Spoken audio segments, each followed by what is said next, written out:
Hello friend, welcome back to BN computer. So आजको भिडियोमा तपाईहरुलाई माइक्रोसफ्ट अफिस वर्डमा नेपाली टाइपिङ गर्दाखेरि जुन यो प्रीति फन्ट हुन्छ त्यसमा टाइपिङ गर्दा कुनै पनि अक्षरमा तपाईले उ थपेर चाहिँ गर्दाखेरि चाहिँ यस्तो टाइपको एरर आउने गर्दछ।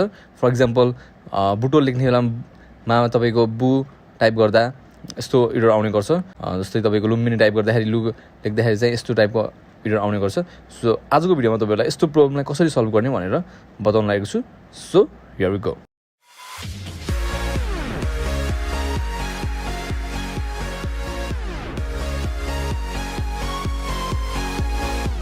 सो फर्स्टमा अफिसको लोगोमा क्लिक गर्नुस्।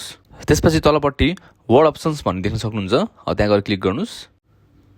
सो गाइस त्यसपछि चाहिँ प्रुफिङ भन्ने अप्सनमा जानुस् र सबै यो अप्सनहरुलाई चाहिँ अनचेक गरिदिनुस् हैन।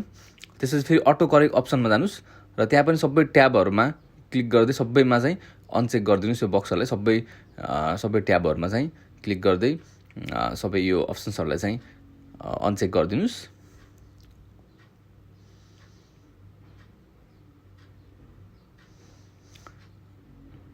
र सबै अनचेक भएपछि ओके गरिदिनुस्। सो अब चाहिँ तपाईको यो प्रब्लम चाहिँ सल्भ हुन्छ। यसरी तपाईले चाहिँ अब राम्रोसँग नेपाली टाइपिङ गर्न सक्नुहुन्छ। So it's very simple.